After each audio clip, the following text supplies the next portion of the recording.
Quantum മെക്കാനിസവും ആറ്റവും തമ്മിലുള്ള connection എന്ത്? നമ്മൾ പലപ്പോഴും ശ്രദ്ധിച്ചിട്ടുണ്ടെങ്കിൽ നമുക്ക് മനസ്സിലാവും, ഈ ക്വാണ്ടം മെക്കാനിസത്തിൽ എന്തെല്ലാം പ്രശ്നങ്ങളുണ്ടോ, ഈ പ്രശ്നങ്ങൾക്കെല്ലാം കാരണം എന്ന് പറയുന്നത് അത് ആറ്റോമിക് ലെവലിലുള്ള പഠനമായതുകൊണ്ടും അത് ആറ്റത്തിലുണ്ടാകുന്ന പ്രത്യേകതകളും കൊണ്ടാണ്. കാരണം ആറ്റത്തിൽ എന്തെല്ലാം വൈവിധ്യങ്ങളും പ്രത്യേകതകളും ഉണ്ടോ അതിൻ്റെ എല്ലാം റിസൾട്ട് അതുമായിട്ട് ബന്ധപ്പെട്ടിരിക്കുന്ന സയൻസിലും അതിൻ്റെ റിഫ്ലക്ഷൻ ഉണ്ടാവും. അപ്പം എന്തെല്ലാം പ്രശ്നങ്ങൾ ക്വാണ്ടം മെക്കാനിസത്തിന് അൺസർട്ടനിറ്റി, പ്രൊബബിലിറ്റി, സിംഗിൾ ഇലക്ട്രോണിൻ്റെ ഘടന നമുക്ക് മനസ്സിലാക്കാൻ പറ്റുന്ന ഒരു സയൻസ് ഇല്ല, ഇങ്ങനെയുള്ള എല്ലാ പ്രശ്നങ്ങൾക്കും കാരണം ആറ്റത്തിന് എന്തെല്ലാം പ്രശ്നമുണ്ടോ അതിൻ്റെ എല്ലാം റിസൾട്ടാണ് നമ്മളതിൽ കാണുന്നത്. അപ്പം ആറ്റത്തിൻ്റെ പ്രശ്നം എന്താ? അപ്പം നമ്മൾ ആറ്റത്തെക്കുറിച്ചൊന്ന് മനസ്സിലാക്കിയിരിക്കുന്നത് നല്ലതായിരിക്കും. അപ്പം ആറ്റം എന്ന് പറഞ്ഞാൽ എന്താണ്? ആറ്റം ഒരു fundamental basic unit of all മാറ്ററാണ്. എല്ലാത്തിനും ആറ്റം എന്ന് പറയുന്നൊരു ഘടകമുണ്ട്. ഈ ആറ്റത്തിൻ്റെ ഉള്ളിൽ അതുപോലെ തന്നെ കോംപ്ലക്സ് ആയ ഒരു നെറ്റ്വർക്കുണ്ട്. അപ്പം അതിലൊന്നാണ് ആറ്റത്തെ ആദ്യമായിട്ട് ആറ്റത്തിനുള്ളിൽ ഇലക്ട്രോൺ ഉണ്ടെന്ന് കണ്ടുപിടിച്ചത് ജെ തോംസണാണ്. അത് കഴിഞ്ഞ് ആറ്റത്തിൻ്റെ ഉള്ളിൽ പ്രോട്ടോണും ന്യൂട്രോണും ഉണ്ടെന്ന് കണ്ടുപിടിച്ചത് അദ്ദേഹത്തിന് ശേഷം വന്ന റദർഫോർഡ് എന്ന് പറയുന്ന വ്യക്തിയാണ്. അപ്പം അത് കഴിഞ്ഞിട്ട് പിന്നീടുള്ള ആറ്റത്തിൻ്റെ വളർച്ചയിൽ അതിന് ന്യൂക്ലിയസിന് ചുറ്റും ചുറ്റി നടക്കുന്ന ഒരു രീതിയാണ് അതിനുശേഷം കണ്ടുപിടിച്ചു. പിന്നീട് നെയിൽ ബോറിൻ്റെ ആറ്റോമിക് സ്ട്രക്ചർ, അതായത് ഓർബിറ്റൽ സിസ്റ്റം പോലെയാണ് ഇത് പ്രവർത്തിക്കുന്നതെന്ന് കണ്ടുപിടിച്ചു.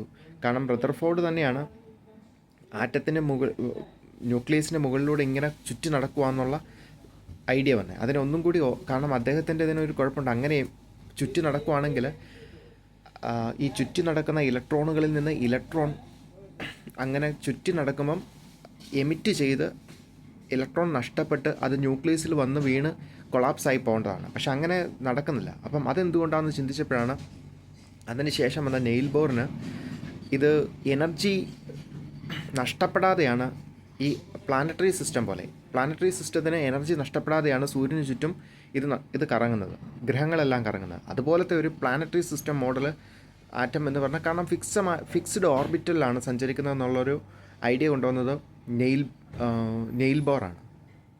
അപ്പം ഇതെല്ലാം ഈ ആറ്റത്തിൻ്റെ വൈവിധ്യമാണ്. പിന്നീട് വീണ്ടും തെളിയിച്ചു ഈ ആറ്റത്തിനുള്ളിൽ മെയിനായിട്ട് രണ്ട് സംഭവങ്ങളുണ്ട്. ഒന്ന് ലിപ്റ്റോൺ എന്ന് പറയും. ലിപ്റ്റോൺ എന്ന് പറയുന്നത് ഇലക്ട്രോണുകളെ തന്നെയാണ് രണ്ട് ഗ്രൂപ്പായിട്ട് തിരിച്ചു. ലിപ്റ്റോൺ എന്ന് പറയുന്നത് ഇലക്ട്രോണിൻ്റെയും അതിൻ്റെ ഉള്ളിലുള്ള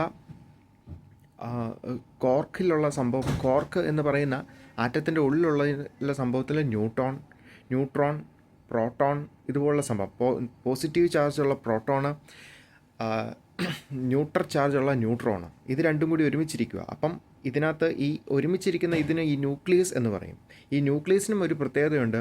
കാരണം ഈ പ്രോട്ടോണുകൾ സാധാരണ അങ്ങനെ ഒരുമിച്ചിരിക്കത്തില്ല. അപ്പം ഇതിൻ്റെ എല്ലാ പ്രശ്നങ്ങളെയും അതിജീവിച്ച് ഈ പ്രോട്ടോണുകൾ ഇങ്ങനെ ഒതുങ്ങി ഒരു അച്ചിലടുക്കി വെച്ചേക്കുന്ന പോലെ ഇങ്ങനെ ഒറ്റയ്ക്ക് ഇങ്ങനെ കട്ട പിടിച്ചിരിക്കുന്നതിൻ്റെ ഒരു കാരണം ഇതിനെയെല്ലാം ഇങ്ങനെ കട്ട പിടിപ്പിച്ച് നിർത്തിയേക്കുന്ന ഗ്ലൂവോൺ എന്ന് പറയുന്ന ഒരു ചങ്ങല പോലത്തെ ഒരു സംഭവം അതിനകത്തുണ്ട്. ഈ ഗ്ലൂവോണിനെയാണ് ഇങ്ങനെ ബന്ധിപ്പിച്ച് ഇതുങ്ങളെല്ലാം നിർത്തിയേക്കുന്ന ഈ ഗ്ലൂവോണിൻ്റെ ഉള്ളിലും കൂടി ചേർന്നാണ് ഈ ന്യൂക്ലിയസ് എന്ന് പറയുന്നത്. അപ്പം ഇതിന് പറയുന്ന പേരാണ് ന്യൂക്ലിയസ് എൻ്റെ ഉള്ളിലുള്ള ഈ ഗ്ലൂവോൺ പോലുള്ള അതിശക്തമായ എനർജിയുള്ള ഒരു ഏരിയയാണ് ന്യൂക്ലിയർ എനർജി എന്ന് പറയുന്നത്. കാരണം ഈ ന്യൂക്ലിയസിൻ്റെ ഉള്ളിലുള്ള എനർജിക്കാണ് ഈ ന്യൂക്ലിയർ എനർജി എന്ന് പറയുന്നത്. അപ്പം ന്യൂക്ലിയസിൻ്റെ ഉള്ളിൽ നിന്ന് റിലീസാകുന്ന എനർജിയാണത്. അത് എല്ലാ ആറ്റങ്ങൾക്കും അങ്ങനെയാണ്. കാരണം ആറ്റത്തിൻ്റെ മൊത്തത്തിലുള്ള ഘടനയുടെ ഒരു പോയിൻ്റ് അംശം മാത്രം വരുന്ന ഈ ന്യൂക്ലിയസിനുള്ളിൽ ഇത്രമാത്രം ശേഷിയുള്ള കാര്യങ്ങളൊക്കെ ഉണ്ട്. ഇതാണ് ഈ ആറ്റത്തിൻ്റെ ഒരു പ്രത്യേകത എന്ന് പറയുന്നത്. ഈ പ്രത്യേകതകൾ കൊണ്ടാണ് ഇനി ഈ ആറ്റത്തിന് തന്നെ രണ്ട് സ്വഭാവമുണ്ട്, കണികാ സ്വഭാവവും തരംഗ സ്വഭാവവും. കണികാ സ്വഭാവം എന്ന് പറഞ്ഞാൽ പാർട്ടിക്കിൾസിൻ്റെ സ്വഭാവം, അതായത് മാറ്ററിൻ്റെ സ്വഭാവം. തരംഗ സ്വഭാവം എന്ന് പറഞ്ഞാൽ അത് തരംഗം പോലെ പ്രവർത്തിക്കും. ഇത് കണ്ടുപിടിച്ചത്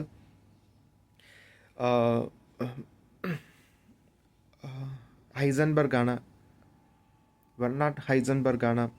അതിനുശേഷം എർവിൻ സോൾജിഞ്ചർ എന്ന് പറഞ്ഞ വ്യക്തിയാണ് ഇതിൻ്റെ ഒരു പ്രൊബബിലിറ്റി തിയറിയും ഇതിൻ്റെ വേവ് ഫങ്ഷൻ എന്ന് പറയുന്ന അതായത് വേവ് എന്ന് പറയുന്ന ഒരു കണ്ണിലൂടെ ഇതിനെ നോക്കത്തക്ക രീതിയിൽ ആക്കിയെടുത്തത് എർവിൻ ഷോൾഡിഞ്ചറാണ്. ഇതാണ് ആറ്റത്തിൻ്റെ ഒരു മൊത്തത്തിലുള്ള സ്ട്രക്ചർ. അപ്പം ഒരേ സമയത്ത് ഇത് പാർട്ടിക്കിളിൻ്റെ സ്വഭാവവും എന്നാൽ തരംഗം, ഈ കണിക എന്ന് പറയുന്ന ഒരു ഇലക്ട്രോൺ അല്ലെങ്കിൽ ഹാഫ് ഇലക്ട്രോൺ എന്ന് പറഞ്ഞാൽ നമുക്ക് കണികയെ വേർപെടുത്താൻ പറ്റത്തില്ല. പക്ഷേ തരംഗമാക്കി കഴിഞ്ഞാൽ ഇതിനെ തരംഗമാക്കി കഴിഞ്ഞാൽ നമുക്കിതിനെ പലതായിട്ട് വേർപെടുത്തി ഇതിനെക്കുറിച്ച് മനസ്സിലാക്കാൻ പറ്റും. പിന്നീടും വീണ്ടും വരുന്നുണ്ട് ഇത് തരംഗം തന്നെയല്ല. കാരണം ഈ വേവ്സ് എന്ന് പറയുന്നത് അതായത് രണ്ടായിട്ട് കാണണം. നമ്മൾ കണികേനെ വേറെ ഒന്നായിട്ട് കാണണം. അതിൻ്റെ ഡൈമെൻഷൻ, അതായത് ഈ കണികയ്ക്ക് ചലനം ഉണ്ടാകുമ്പോൾ ഉണ്ടാകുന്ന അതിൻ്റെ വർക്കിനെ, അതിൻ്റെ പ്രവൃത്തിയെ, അതിലെ ഊർജ്ജത്തെ നമ്മൾ വേറെ ഒന്നായിട്ട് കാണണം.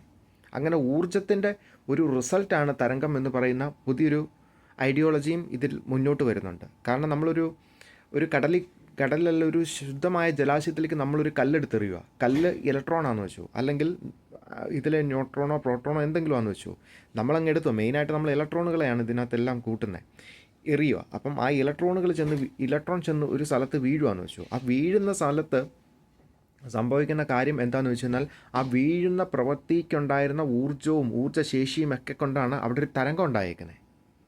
അപ്പം ഈ പാർട്ടിക്കിൾസ് ആണോ തരംഗം ഉണ്ടാക്കിയത്? അത് പാർട്ടിക്കിൾസ് ആണ് തരംഗം ഉണ്ടാക്കിയത്. പക്ഷേ പാർട്ടിക്കിൾസ് അല്ല തരംഗം ഉണ്ടാക്കിക്കുന്നത്, പാർട്ടിക്കിൾസിൻ്റെ സ്പീഡാണ്.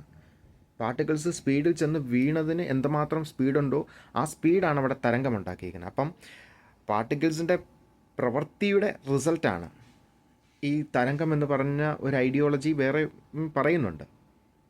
അപ്പം ഇത്രമാത്രം അൺസർട്ടനിറ്റിയും ഇത്രമാത്രം കോംപ്ലക്സ് നെറ്റ്വർക്കുമാണ് ആറ്റം.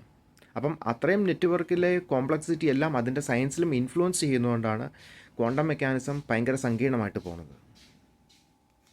Thank you.